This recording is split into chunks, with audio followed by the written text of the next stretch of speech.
So if I were talking to job seekers, I would say this is still the best job seekers market of all time. With such a tight labor market, employers are pulling out all the stops to attract and retain talent, and that means better opportunities, more opportunities. When I'm talking to employers, though, they seem to have a different perspective, which is that this is the year in which they've had the most profound talent management crises ever. Fewer candidates per posting, lower quality candidates, far lower retention than they're ever used to seeing, lower productivity, the list goes on and on. So it's been a huge challenge for employers. They've never seen challenges like this, and it's prompted some very creative thinking. Business casual. I've gotten some requests from some loyal listeners to help demystify what the heck is going on in this economy.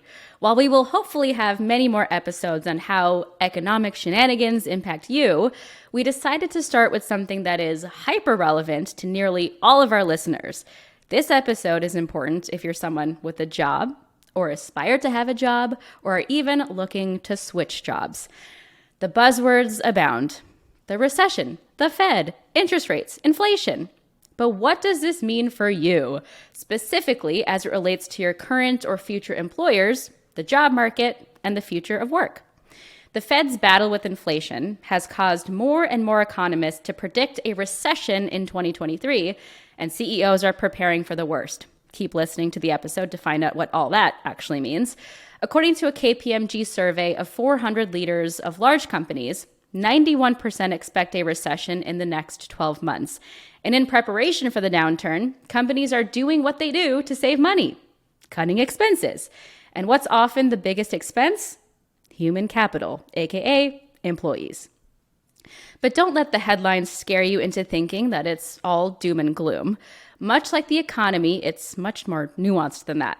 That's why today we have two experts who will help break it all down and tell us what we really need to know about the state of our economy and what we can do to prepare for the future. First, we'll hear from William Lee, chief economist at the Milken Institute. William has spent his whole career breaking down complicated economic concepts, and he cleared up some common misconceptions about the looming recession. As he says, it's not quite all or nothing, but something that happens in stages. And what's different this time is what he calls a white-collar recession, which could impact certain office roles. You've seen the headlines, and maybe it's impacted you, your friends, or your Twitter acquaintances. People are getting laid off, and a lot of that is concentrated in tech. William gives us the scoop as to how we got here and what to expect. Then Julia Pollak, the chief economist at ZipRecruiter, gives her diagnosis on the labor market. She calls it the best job seekers market of all time, and she says employers are pulling out all the stops in order to retain their talent. While the headlines are reading recession, Julia says the labor market remains resilient. Let this episode be your primer into what exactly is going on in the job market, what it could mean for you, and how to best position yourself for a flourishing career. That's all next. William, we're excited to have you on Business Casual. Before we get into all the fun knowledge about the so-called white-collar recession, a quick icebreaker. It's a segment called OG Occupations. I would love to know, William, Bill, what was your first ever job that you've ever had? I worked for the New York City Highway Department, where I drove around the streets of New York City. In fact, that's how I learned to drive, and tailgate buses. And it was a time way before most of you guys in the audience was born, when the mayor of New York City wanted to shut down Fifth Avenue. So they wanted to get a record of what was the traffic patterns before they shut down Fifth Avenue. And so I spent the summer driving up and down the streets of Manhattan, just timing traffic. Any takeaways you can remember about the traffic patterns? Best laid plans of mice and men just never come about. You've never heard of the Fifth Avenue Mall because it never came to fruition. But it was one hell of a summer job. I learned to drive then, and as I said, I probably am one of the best tailgaters around. That's amazing. Bill, let's establish a base of knowledge for our listeners before we get into the nitty-gritty. There's, a lot of terms that we hear on the news and just thrown around in this, especially in this current macro environment. So to set the scene from a macro perspective, let's start with inflation, which is a part of our very common vocabulary now. So what exactly is inflation, and why is something like the Consumer Price Index such a common measure of it? I'm really glad you started with inflation, because I think people sort of associate inflation with various things. Oh man, prices are high. And yes, prices are high. And when prices go higher, right, that's called inflation. Inflation is the change in prices. When prices go up, that's inflation. When prices are steady, even though they're incredibly high, that's not inflation. So I think that's a concept I think that people have to get through their heads. And inflation is measured by all of the prices we pay for stuff, whether it's eggs from the grocery store, or a beer at the bar, or your last airplane ticket. Those are the prices that people care about, and that's called the cost of living. And the Consumer Price Index is supposed to give some sense of what the cost of living is for a typical consumer's basket. And so we look at that index because it's an average of all the stuff that we pay for, whether it's the airplane ticket or the rent check that we pay out, or the beer that we had at the local bar. So inflation is something we all care about, because let's face it, if prices are going up, and they're going up faster than our other income, our other wages and salaries and stuff, that's a problem. That's a problem, because how do you make ends meet? And so that's why the Federal Reserve has sort of brought about this notion that, the toughest problem facing the economy right now is inflation, because it's a cruel tax on everybody. A tax because when prices go up and you don't have the money to pay for it, you gotta pay. You gotta reach somewhere to get the resources to pay for it. And when people don't have the resources to reach for that extra dollar to pay for whatever they need, whether it's eggs for breakfast for their kids, or that tuition bill, that's a real social problem, and the Fed is determined to get rid of it. You brought up my next phrase, which is the Federal Reserve, and it's, it has a dual mandate. Its job is to keep prices relatively steady, so combat inflation, and to maximize employment as the central bank of the United States in very basic terms. So, Bill, what are the tools that the Fed has to achieve its goals? Well, the Federal Reserve, I used to work there, and it was the place I really wanted to work after I got my PhD, because that was the place where economists went, where all the good economists went, because that's where we could get together and say, how do we actually solve the economic problems of this country? And the big ones are inflation and unemployment. And as you said, that's the Fed's mandate, is to make sure that the economy is operating at a place where as many people who want to look for a job are getting jobs, and inflation is steady at a level where you just don't think about it anymore. When we talk about price stability, right, we're talking about a rate of inflation that's about 2%, because people have kind of measured where it is that people care about inflation, or where it is that it suddenly sinks into the background. And roughly 2% is kind of that place where people say, it's price going up, but they're not going up that much, so I really don't care about it. So that's where the Fed is all about, to try to reach those objectives. And in order to do that, it either incentivizes people to spend money, or it incentivizes people not to spend money. And how does it do that? Well, it only has one tool, and that's the interest rate. And the interest rate is what we pay for borrowing money. And so when times are good, businesses want to expand, and generally they don't have enough money to expand and buy all the machinery they need and expand their facilities. So they borrow money, and they borrow from a bank, or they borrow from the financial markets, bonds and stuff like that, because bond is just nothing but a loan. And so when they start to borrow money, and the price of borrowing money, which is the interest rate, goes up, they think twice about borrowing that money. And that's what the Fed does. It incentivizes people to borrow money because they keep the interest rate low, or they incentivize people to say, hey, maybe I can put off buying that house for 6 months because the mortgage rate is suddenly 7%, and I can't afford that. Maybe next year it'll come back to 5%. So that's how the Fed really works, is to try to raise the level of interest rates in the economy, or lower them, to incentivize people to change their spending habits. So you already defined my next phrase, which was interest rates. You explained it very well, the cost to borrow money. So what usually happens when the Fed raises interest rates, and how did the pandemic shape the impact that the Fed's actions have. It's in many ways less predictable now, I think. Yeah. Well, there are all sorts of machinations between what the Fed does and the interest rates that we care about change. I mean, what do we really care about what interest rate businesses borrow at? Not really. Not unless you own a small business. So let's not worry about that. But we do care about mortgage rates. Mm-hmm. We care about the interest rate we get on our bank deposits. We care about our credit card rates and personal loan rates. Right? So kind of that's the range of stuff that we care about. And so the way the Fed operates is to change the supply of funds that banks have to lend out. And banks of different gradations, from commercial banks that lend to businesses and who issue credit cards, to the mortgage lending banks, the credit unions and the banks that kind of specialize in lending to people who want to buy housing of one sort or another, whether it's an apartment or a single family residence. So the rise in interest rates, as I said, disincentivizes people to buy stuff, and by lowering it, it tries to say, now's a good time to buy. How about the impact to the stock market? Because we see a lot of volatility, and investors very closely watch anything that Fed Chair Jerome Powell says. So what have we seen historically as the tie? That's a great question, because what does the stock market have to do with these interest rates, right? And I think one of the things that you learn in finance is the magic that connects stock market prices to interest rates. And the magic happens to come pretty intuitively, which is to say, if I'm not going to get stuff until a year from now or 2 years from now or 10 years from now, I need to compare money that I get a year from now or 10 years from now with money that I have today. And in order to do that, it's called the interest rate. And so I asked myself, if I had $1 today and I didn't eat it up and I saved it, how much am I going to get in 10 years' time?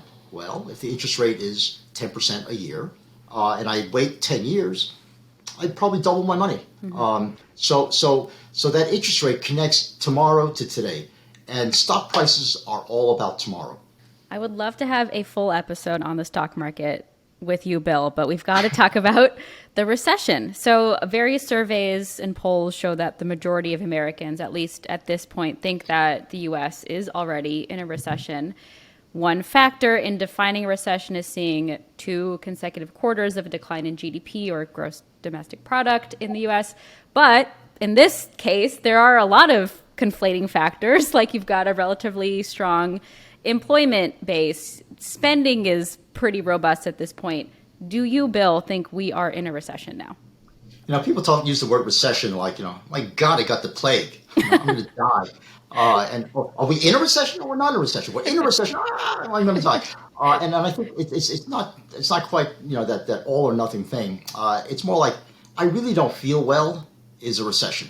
And how bad do I feel? Well, if I got a fever, that's a bad recession.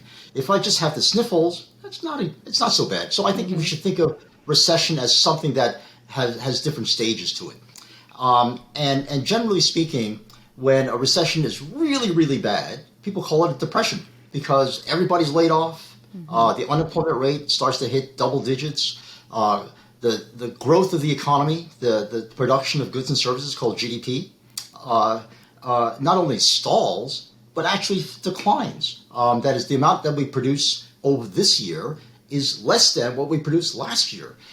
So those are the indicators for a very bad recession, when we really have all that stuff come together. So when we talk about, my God, we're in a recession today, or some people say, no, we're not really in a recession, it's because not all the stuff is lining up. Mm-hmm. As you said, the employment numbers, the labor market, people are still having a pretty easy time finding jobs. In fact, there are probably 2 job openings for every unemployed person out there. Jobs are being created, 220,000, 250,000 per month. And people say, gee, things look pretty good. On the other side, you start to see growth is starting to slow down. We're not producing as much as we did last year. And everyone around the world seems to be slowing down. And so the danger that's causing us to worry is that what if the slowdown gets even worse? And that's the scenario I think that people are concerned with. So explain to us, first of all, what you're talking about when you say white collar recession, what kinds of jobs, and how did we get to this point? Why do you think we're going to see that? I came up with this term white collar recession because when you think about who gets laid off first in most recessions, especially if you look over U.S. economic history, the first people to get laid off are generally the lower skilled, because when companies start to lay off people, what's the first thing they do? They start getting rid of people they don't really care about that much. They get rid of people they think, I can always get that person back when I need to revive my business again. And so when you look at the different occupations out there, the people who tend to get laid off have been the laborer, the guy who works in construction, the guy who works in the warehouses, the blue collar guys. And white collar guys seem to have a nice steady employment possibility out there, because the notion was, it took time to hire this bookkeeper. I had to really search through a lot of people to find somebody who was qualified, who fits into my team. And so once I hired this guy or gal, I'm not going to fire them, because it's going to be hard for me to find a new person. Well, that was then. Now, especially in this post-COVID world where companies have spent a lot of money on buying new technology, new software, putting in new equipment, that says, a lot of the stuff that these white-collar guys are doing, especially bookkeepers, was to get a lot of data from my clients, put them into big spreadsheets, and to prepare the data so that the more advanced accountant would say, okay, let's create a tax strategy to lower your taxes or to increase your business, and let's think at it at a very higher level. But that low-level white-collar guy in the past was just doing his job, just pulling the data together, organizing it, and putting it in place where the more advanced partners in the firm would be using it. Well, right now, the new technology has replaced the need for that data collection. And so a lot of these white-collar jobs that are kind of like skilled but kind of low-level skilled are being automated out of existence. And that's why you see, in fact, a lot of job openings among companies now, because companies are upgrading their staff. They're saying, I don't really need these data collecting bookkeepers anymore, because my software is doing it for me, my point of sale terminal is doing it for me, I've already got the data I need. And it usually comes in pretty well organized because the software has done a good job of doing that. So the white collar workers that were traditionally protected during a downturn are less protected. Yeah. On the flip side, take Amazon. The Amazon warehouse is really remarkable. If you ever walked into an Amazon warehouse, you see the robotic stuff all over the place. And so the skills that they need for a warehouse worker is no longer the person that drives the forklift. But rather the guy who's able to operate that console where they get all that crazy stuff, or the person on rollerblades that's really, really fast. Right? So either you're really good at rollerblading or you're really good at the computer console, but you got some skills that really bring you head and shoulders above what the old warehouse worker used to be. Before it was, you got enough brawn, right, and you got some driving skills with a forklift, you're in demand, all right? But now it's no longer brawn, but you need some brains. So we have a change in the composition of workers out there, and a change in the kind of workers that companies want. A phrase that we heard a lot during the pandemic from employers was reskilling, because, a lot of people's jobs were becoming irrelevant, or there's needs have changed in terms of customer demand. From an employer perspective, is it more cost effective for them to reskill their existing employees or to lay them off, and either to not replace them or, to rehire people who are more skilled in the ways that they need? And that's a great question. That depends on the flexibility of the worker, right? And that generally is a case-by-case basis, because even in the same establishment, right, half the people will say, geez, I'm not going to do that, or I'm not going to go to classes to learn the extra stuff that I need to work the new software, because I've been doing this for 20 years and I know what I do is good, right? So the people who tend to be less flexible and more stubborn about what they're certain they can do and contribute tend to be laid off. The people who say, gee, here's a new opportunity for me to learn something, those are the people that are not only kept on, but they're the ones who are given the salary increase once they master the new skill. Because generally these new jobs require more skills, and people are more productive when they do these jobs. And if you're more productive, your salary goes up. So if we look at tech, right? Let's look at Peloton, Robinhood, Wayfair, et cetera, these companies that flourished during the pandemic, but have since had to lay off either hundreds, in some cases, thousands of employees. What went wrong in those cases? Did employers overhire? Are they just worried about the future? Was this avoidable? Is this kind of a reset point where companies will become a little bit more efficient and more thoughtful about hiring, because we saw that it's not sustainable, and the robust growth and bull market we've seen for so long is not sustainable in itself? I think one thing that we have to realize is that we will never reach that nirvana where things grow steadily at 2.5–3% a year. Employment just steadily rises by $150,000, 150 people a year, 1,000 people a year, just enough to absorb the increase in the labor force. That has never happened, and probably never will happen.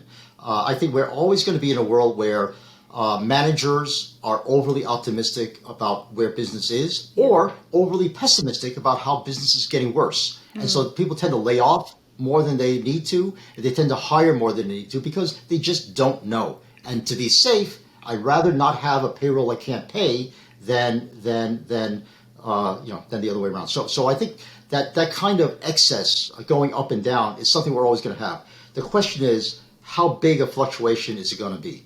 Is it going to be that the unemployment rate kind of rises from full employment, which, by the way, is way above 3.5% where we are now? Full employment tends to be closer to 4.5% or 4%. So we're way below where we are now, which is why people say it's such a hot labor market. Because that level of unemployment is sort of what's needed to just, when people say, I need to find a better job, that churn in the labor market, the natural turn in people looking for a job tends to keep things there. So the unemployment rate rising from 4.5% to 5%, maybe 6%, and going down to 3.5%, that level of fluctuation is what the Federal Reserve and most policymakers are trying to minimize. But we have to accept the fact that overly optimistic and overly pessimistic actions will always be with us. So I don't think we're going to get rid of that. But as someone who's in the labor market or someone who's about to hire somebody, the smart thing to do, of course, is to look for attitude, right? Look for attitude of the company that says they care about me as a worker and they want me to progress from that entry-level person to the managing director. There's a career path for me in this company, and it's very clear what I need to do to get there. And flip side is, this kid, right, has what it takes to be my boss. And so I'm going to try to hire this guy or this gal. And I think that's really the key to staying alive and thriving in this economy. Okay, Bill, before we let you go, we're going to play a quick game. This is called Bullish or Bearish, Future Jobs Edition. So I'm going to give you a topic, and you let me know whether you're bullish or bearish on this job existing and or thriving 20 years from now, and maybe some context on what you think that job might look like in 20 years. All right? Sure. All right. And these are things that you have, some of them you've touched on. So the first thing is warehouse fulfillment worker. Are you bullish or bearish on them as a whole? And maybe to sort of illustrate how you think they're going to coexist with robots. I'm very bullish, as you can imagine, on these warehouse jobs, because the stores of the future are going to be the home delivery, buy the stuff and get instant delivery. And if you don't like the stuff, return it. And if that's the future, then we really have to have a phenomenal supply chain, a phenomenal set of logistics where you can actually handle all this traffic. And at the linchpin of all this would be that fulfillment worker who's able to grab stuff quickly, right, and get it out to the customer and get it back from the customer and put it back on the shelf to be resold. So I'm very bullish on that. And these are the workers of the future, though, are the ones who can interact and with the robots, right? Because Amazon, for example, they had bought Kiva Systems in 2012. It's now called Amazon Robotics, but they've deployed, this is according to TechCrunch, they've deployed more than 520,000 robotic drive units across its fulfillment and sort centers. So the warehouse workers of the futures are the ones who can handle those. Not only the robotics, but also the web services, right? So you're not going to just connect with the stuff that's in your warehouse, but all the neighboring warehouses, and that's all through the web. Yep. Or, you know, the dude with rollerblades. Right. Okay, number 2, are you bullish or bearish on this type of job in 20 years? Long-haul truck drivers. Long-haul truck drivers. So with the rise of things like autonomous trucking companies, what are your thoughts? Well, you know, there are things that are called vaporware. And vaporware is just stuff that are pipe dreams that people promise and just never show up. Autonomous driving is one of these things where it may actually show up and become the greatest thing since sliced bread, or vaporware. And I tend to go for the vaporware side, because even if we have the technology and software that allows a car or a truck to be driven safely, 100% no accident, you're going to have to get it through the insurance industry, right? Because it's very unlikely the insurance industry is going to go for 100% no driver and to have liability assigned to the company, because the company's not going to accept it. So I think the big stopping point about autonomous driving is going to be the insurance industry. And keep in mind, the insurance industry is not just one industry. There are 50 of them, 50 independent state insurance commissioners that have to approve the stuff. Good luck on that. So from your perspective, it's not necessarily a technological hurdle. It's regulation, it's legal, it's all the social hurdle. Social hurdle, yeah. So you are bullish on human truck drivers existing and being important 20 years from now. Is that right? I am very bullish on the need for some kind of human driver, whether it's a remote driver or in person in the cab kind of driver. But there's going to be some kind of human level that the insurance company would be willing to sign off on. All right, there will be a human element. All right, last one for you. This job of a digital artist. And I ask, and you know why I'm asking, because DALL-E and DALL-E 2, I think some of us are familiar with it. It's this platform made by OpenAI where it's AI image generation. You type in a phrase. I'm actually going to read the description according to Assembly AI. With only a short text prompt, DALL-E 2 can generate completely new images that combine distinct and unrelated objects in semantically plausible ways, like the images, which maybe we'll link in our show notes, which were generated by entering the prompt, a bowl of soup that is a portal to another dimension as digital art. That is an example. And this is top of mind for me because I was playing around with it for the first time yesterday. And I typed in Darth Vader playing the violin in an orchestra, because those are a couple things that I'm interested in. And it's amazing. Anyway, I'm talking too much. Bill, are you bullish or bearish on the digital artist and the role that they play? I am super bullish on any digital technology that's out there that's able to integrate arts with regular people. And as someone who cannot draw a straight line or even a stick figure, I have always prayed for some kind of software that would enable me to create a picture of what it is that I'm thinking of. And so for me, the hurdle that has kept me from being able to express myself in pictures or artistically is narrowing. And I think one of the things that I definitely look forward to would be the software advances that are able to integrate words with pictures. And that's since I spend most of my time with words, whether it's writing or in spoken words, I would love to be able to illustrate the stuff with some nice pictures. It's really fun. I'm also bullish on this technology, but there's plenty of think pieces out there that debate if DALL-E and AI generated images will replace actual artists, and I don't think so. I think actual artists will also thrive and exist. Do you agree? Like human artists. That's a huge controversy. I think that comes back to what is a machine, and how do can you actually find a machine that interacts with you in such a way that you don't even know it's a machine? Oh my goodness! And I think that test is something that we have yet to understand. yet another topic for a whole other episode. Bill, we will leave things there. This has been a pleasure. I've learned so much. Thank you so much for joining us on Business Casual. It's been a pleasure. Thank you for having me. William Lee is the chief economist at the Milken Institute. We're going to dig a little deeper into the current job market and see why things may not be so bad for job seekers. That's next. Julia Pollak, chief economist at ZipRecruiter. Welcome to Business Casual. Julia, a lot of people have heard of ZipRecruiter, and we think of it as a job search platform, both for job seekers and employers. But as the chief economist at ZipRecruiter, what are your primary responsibilities? So my role is to look at ZipRecruiter data and measure the health of the labor market using our high-frequency data on billions of interactions between businesses and job seekers. And then also to detect trends in that data and help job seekers and employers prepare for the future of work. A very useful job. And we'll get to specific questions on sort of the future of jobs and what the trends are that you're seeing. But let's start with sort of how you might describe the labor market right now, the state of jobs right now. So if I were talking to job seekers, I would say this is still the best job seekers market of all time. With such a tight labor market, employers are pulling out all the stops to attract and retain talent, and that means better opportunities, more opportunities.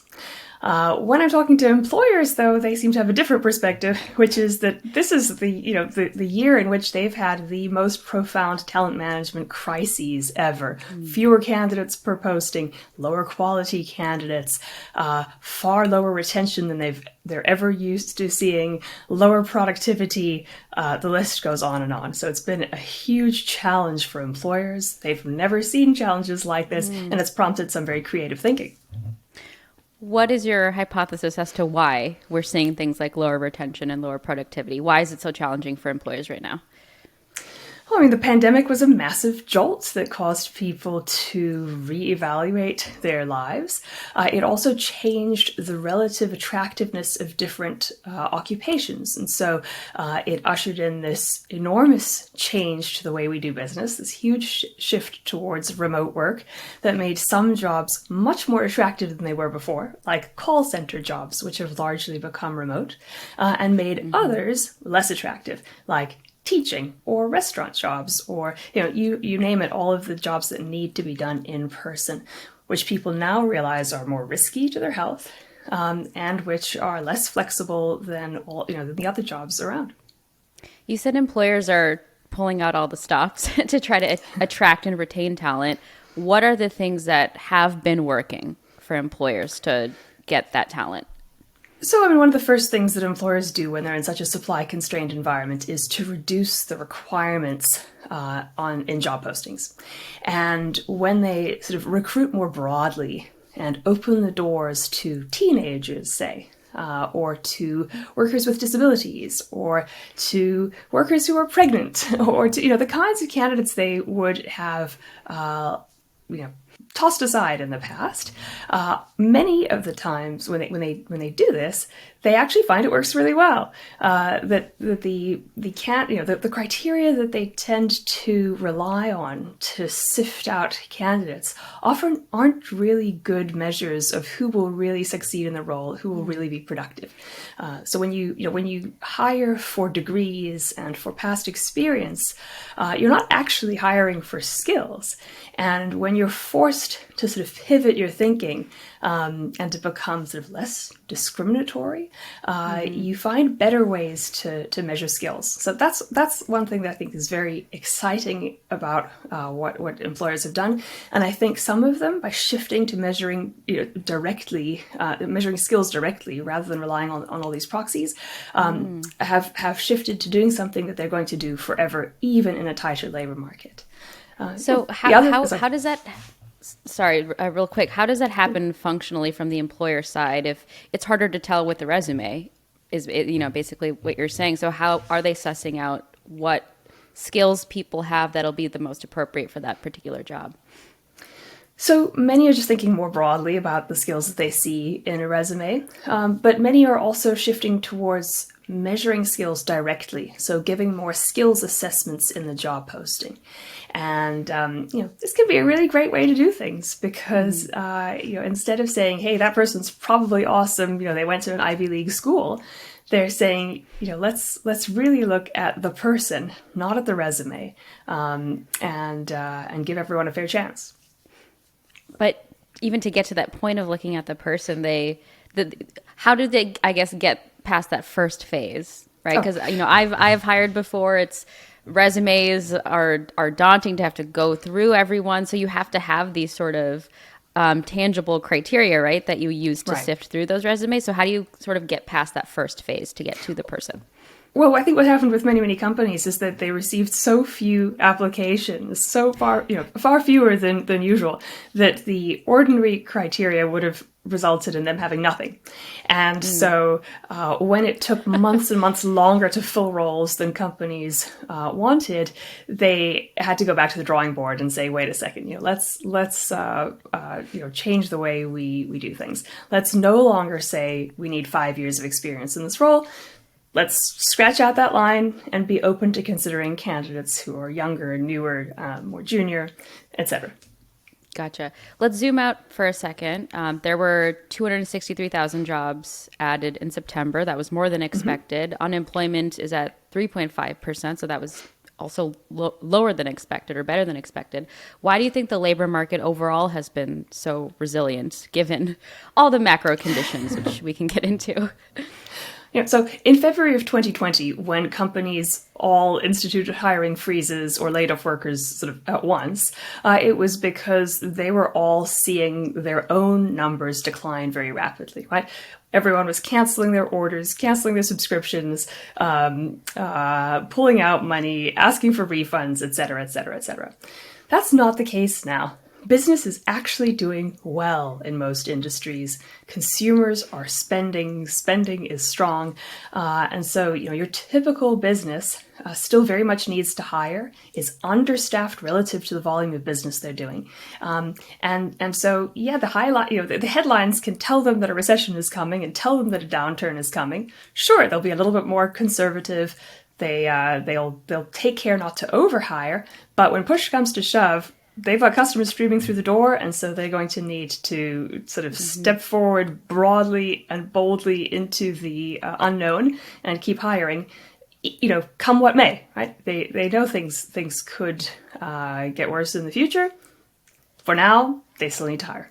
Yeah, and we are seeing in certain industries hiring is slowing down. There's been layoffs, especially in tech. We spoke with the chief economist at the Milken Institute, William Lee, earlier on in this episode about the white-collar recession, which he believes is very likely. So the biggest layoffs in a downturn would come from tech, finance, real estate, et cetera. What is your take on a so-called impending white-collar recession?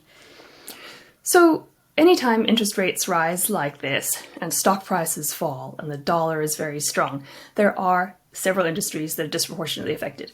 So first of all, of course, you have a slowdown in the housing market. And so we saw activity in finance, mortgage lending, and industries like that sort of slow down a lot. And so those industries, sure, are laying off workers. Anytime businesses face a sort of uncertain environment like this, they try to cut spending and sit on cash so that they're sort of insulated a little bit from whatever happens. So the first thing they do is cut marketing spend. And so in this last jobs report, we saw advertising agencies shed almost 5,000 jobs. So, anywhere you look, there are sort of pockets of pain. Major enterprise companies and big tech companies that get the majority of their revenue abroad are also suffering because of a strong dollar. Those non-dollar denominated transactions don't look so good on their balance sheets anymore, and so yes, they're tightening their belts as well. But the diffusion index, which is a measure of the breadth of job gains, is still incredibly high. And much higher than it was before COVID. And that's sort of a testament to the fact that, yes, although hiring is starting to slow and kind of go back to a normal pace, job gains are still extremely broadly distributed across the economy, with far more industries contributing gains than losses. And where there are losses, they're still pretty muted. Yeah. Who is hiring the most aggressively right now? Which industries, which types of employers? So transportation companies, warehousing companies, hospitals, those are the kinds of industries that are hiring very, very aggressively. And then, of course, in sort of leisure and hospitality, it's your restaurants and hotels that are kind of roaring back to life, casinos, business travel is even picking up again. So many industries there are also finally, staffing up again. And for people who are, say, early in their career, what do you think are the most defensible skills right now? What should people really double down on to protect themselves for whatever the future of work might look like? That's a very a tricky question. I think that on the one hand, we can see from the BLS's employment projections that certain industries are expected to add huge numbers of jobs over the next decade. Healthcare is sort of chief among them. So this is a great time to invest in various healthcare credentials and licenses. But with this shift towards hiring for skills rather than degrees, employers are increasingly willing to invest in your training. And also, they are looking for soft skills more than usual. So they're looking for things like communication skills, like people skills, like reliability, things like that. If only that were required courses that you had to take in school, was people skills. Right. So, employers tell us things like they never realized how important good writing skills would be before. And now they realize that someone who can write well is valuable in almost every occupation. Yeah, it's so true. What types of employees do you think are the most vulnerable right now? So, anyone in anything related to housing is pretty vulnerable right now. We've seen activity slow down in mortgage lending. Real estate agents are having a tougher time, especially in some parts of the country. It's likely that companies in construction could also see a pullback in activity in the coming year if housing purchases remain so low. So there are certainly there's a range of industries, and then there are industries that are kind of related to each other, right? So once advertising shrinks and those ad dollars dry up, well, then the media often have to make cuts because there are fewer dollars rolling in. We've already seen a major layoff at Gannett at US News. So those could expand if things sort of get really tough. What is the best way to stand out as a candidate when you're applying to a job? I know it's a big question, it's a tough question, but if you had to give us one takeaway in this job market as a candidate, what would it be? So, of course, you need to have a good, strong resume or profile, a job seeker profile. Many companies don't really care about resumes or cover letters anymore, but you do need to have a profile that includes relevant skills and experience to the extent that you can. And employers are kind of risk averse, and they're very worried that they can't observe who you are, and so the more information you give them, the better. If you list 2 past jobs that you've held rather than just one, it makes a huge difference in the likelihood that you'll be called back. So, try to give the employer as much information as you can that help them to feel like they know you and they're comfortable with you as a candidate. Are you pro cover letter? I know that people debate whether you should write a cover letter or not. What do you think? So I think the view at my company is that cover letters are unimportant and no one reads them anymore anyway. Because I often hire for writing skills and for communication skills, I do look at candidates' cover letters, and they matter to me because I think they can be extremely revealing about your ability to communicate your ideas. Yeah. I agree. I like a good cover letter. Like Keep it short and sweet. I don't want to read a novel. Nope. Well, Julia, we're going to play a very quick game before we let you go. If you're down, Okay. I think it's fun. Our producer, Raymond, put it together. It's really fun. So it's called Guess That Applicant. And I'm going to list off 3 accomplishments per person as if you were looking at this person's resume. And you have to identify the applicant. They're famous people. So with each accomplishment I list out, it should get easier for you to identify the person. Okay. So we want to see if you're able to guess as correctly and quickly as possible. There's no real reward except putting it on your Twitter bio that you won the game. So first person, first accomplishment. After being fired from the company I founded, I designed one of the early computers that were specifically used for classrooms. And at any point you can guess. This is Steve Jobs. No? Wow. She's a genius. That's amazing. You're so smart. That's it. Yep. I think you get extra points for that because you did the one criteria. I'll read the other 2 just for funsies. So the other 2 criteria, in 2005, I gave a commencement speech at Stanford University that became the most watched commencement speech of all time with 40 million views on YouTube. And in 2007, I introduced the mobile phone that would eventually become an all-in-one personal computer. There you go, Steve Jobs. Number 2. I better listen to that graduation speech again. Yeah, it's a good one. Okay, first criteria for this second person. In 2009, I was listed as number 12 on the first ever Forbes Most Influential Women in Media. Okay. Interesting. Keep Oprah? thinking.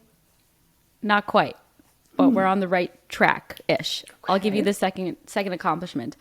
I launched my own company to build the first ever product suite designed to diagnose burnout before it happens.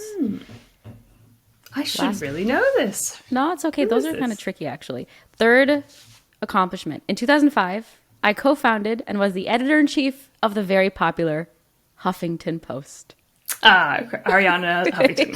Yes, amazing. Yay. Okay, you're Of course. doing great. I have been looking at some of her stuff on burnout lately, actually. Yeah, there you go. Very interesting topic to be talking about today. Definitely. Okay, last one. First accomplishment. I am the second best-selling female musical artist of all time. It was recently announced that I will be this season's Super Bowl halftime performer. Ooh. Maybe not having a Taylor TV impact Swift? this. No. Not quite. It can't be Katy Perry. She already did that. She had left shark. I'll give you the last criteria. Okay. This will do it for you. Not only am I one of the most successful musicians of all time, but I launched my own fashion brand under the luxury fashion group LVMH, and it's called Fenty. Yes. Rihanna. Woo! Yay! 3 for 3. That's amazing. You did great. You know how to read resumes really well, Julia. Awesome. Well, we'll leave things there. This has been such a pleasure. Thank you for joining us on Business Casual. Thank you so much. Very fun. This is Business Casual, and I'm Nora Ali. You can follow me on Twitter at Nora K. Ali. That's Nora, the letter K, Ali. And I would love to hear from you. If you have ideas for episodes, comments, and thoughts on episodes you loved, fun segment ideas, just shoot me a DM and I will do my very best to respond. You can also reach the BC team by emailing businesscasual@morningbrew.com or call us. That number is 862-295-1135. And if you haven't already, be sure to subscribe to Business Casual on Spotify, Apple Podcasts, or wherever you listen. And if you like the show, please leave a rating and a review. It really, really helps us. Business Casual is produced by Catherine Millsop, Olivia Mead, and Raymond Liu. Additional production, sound design, and mixing by Daniel Marcus. Kate Brandt is our fact checker, and AB Silver is our senior booking producer. Sebastian Vega edits our videos. Our VP of Multimedia is Sarah Singer. Music in this episode from Daniel Marcus and the mysterious Breakmaster Cylinder. Thanks for listening to Business Casual. I'm Nora Ali. Keep it business and keep it casual. Business Casual. If you like what you saw and you like what you heard, you can listen to the entire episode of this podcast, Business Casual, anywhere you get your podcasts. And please go ahead and subscribe to the Morning Brew YouTube channel and go ahead and click on that alarm bell, that thing right there, so you can be alerted anytime there's a new video.